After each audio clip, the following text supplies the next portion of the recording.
Today I'm going to review Dracula, Prince of Darkness from 1966. Dracula.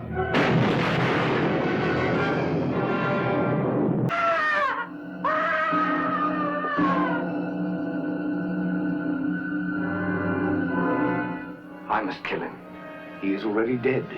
Dracula, Prince of Darkness came out in 1966, and it was the third in the series of Hammer Dracula films, and the second to star Christopher Lee. There was an 8-year gap between this film and Dracula. The film was directed by Terence and it stars Christopher Lee as Count Dracula, Francis Matthews as Charles Kent, Andrew Keir as Father Sandor, Philip Latham as Clove, Susan Farmer as Diana Kent, Barbara Shelley as Helen Kent, Charles Tigwell as Alan Kent, Thorley Walters as Ludwig. And Peter Cushing is in some Dracula footage at the start. The film runs 90 minutes and cost £100,000 to make. It's interesting that a lot of the same actors and sets were used from Rasputin the Mad Monk that was made just before this film. So Hammer did a lot of this, filming 2 films at the same time using the same cast and sets. So this is the first horror film I'm reviewing in my Halloween season. I'm trying to do a lot of horror films this month. So this film starts really weird. You see like the ending of Dracula, but it's in a sort of like diamond shape with mist on the edges.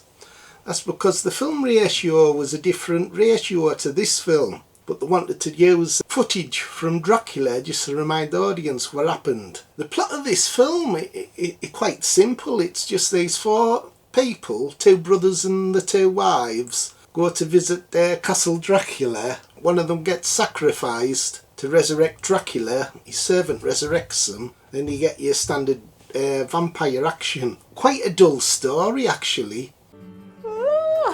You don't even see Dracula until 45 minutes into the film. Hey, Phil! Was Christopher Lee in the fucking film? Character of Father Sandor. He's quite good and effective, although he's not as good as Peter Cushing as Van Helsing. There's a good bit where he's warming his behind at the fireplace in a pub. So he's quite funny. So there are a few good points to this film.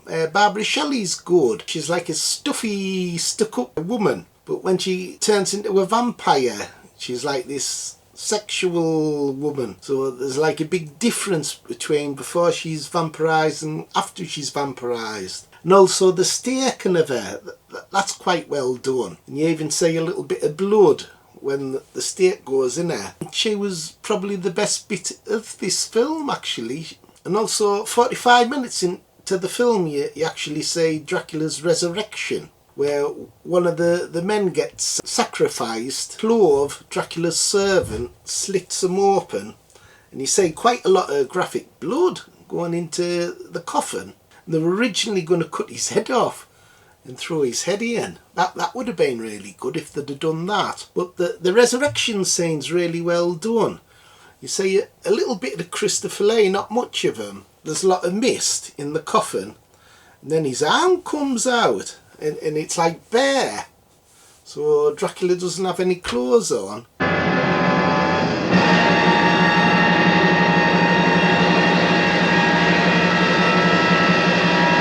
That's quite well done, actually, because if he was resurrected, his clothes wouldn't get resurrected, would they? If he was just ashes. I thought that was really eerie. That was the best bit of the film for me, that. One of the worst things about this film was Dracula doesn't have any dialogue, and there's a little story about that. It's interesting that Christopher Lee doesn't speak in this picture. According to Christopher Lee, he says, "I didn't speak in that picture. The reason was very simple.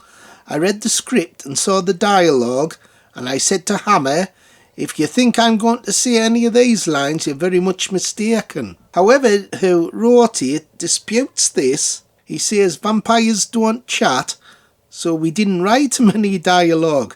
Christopher Lee has claimed that he refused to speak the lines he was given.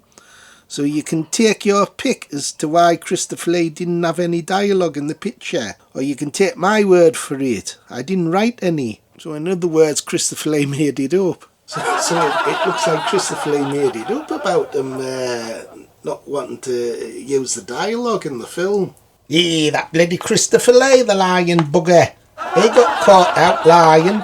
But it makes his performance his worst. Because you can't hear his voice. Christopher Lee has a distinctive voice. And when he doesn't use it playing Dracula, Dracula comes across as like really ineffective. And what makes it worse is the female vampire played by Barbara Shelley. She does talk in the film and yet Dracula can't. He just hisses. He looks a bit of a fanny at times, hissing. You don't need Charles. And also the ending where Dracula falls through ice outside his castle and he drowns with running water. Although it's different, I suppose. It does look a bit false where he's like falling down some ice. It's not very effective. Like a dull way to kill Dracula, just drowning him. The rest of the cast are okay. Francis Matthews is like an average laden man. And you get the usual like lavish costumes and sets. Although it does look a bit cheaper somehow, this film, than the others. And it's quite surprising that this film's actually well regarded. Like classed as one of the better Christopher Lee Dracula films. It's strange that for instance, Dracula Day 1972 gets criticised a lot, as does The Satanic Rites of Dracula. Them two films get criticised. A lot of fans say they're the worst in the series. But I'd say this one is. I'd say this one's a lot more duller and slower moving than Dracula Day 1972. Fans keep banging on saying this film's a lot better than the 70s ones. It's weird because this film's really slow moving, like practically nothing happens in the first 45 minutes.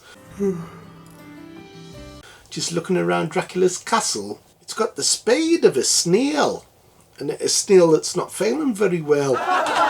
It's really slow moving. The first half of the bloody film now bloody happens. It's not a bloody lot happens in the second half. Whereas a film like Dracula Day 1972, it's got like loads of energy, lots of things happen in that film, and The Satanic Rites of Dracula. It amazes me that they'd class this film above them two films. So overall, I was really disappointed with this film. I love the Hammer Dracula films. It's a great series of films, but I've got to put this one at the bottom. And out of 10. Ooh, I'll be generous and give it 6. Aww. 6 out of 10. For me, with Dracula not speaking and doesn't appear until 45 minutes into the film, it like ruins the film for me. So what do you think, Bones? Did you like it? Load of bloody shit, Phil. You should review the 70s horror films there, better. Okay, everybody, bye. See you next time. Look out for another horror review. Like, subscribe and share. Bye.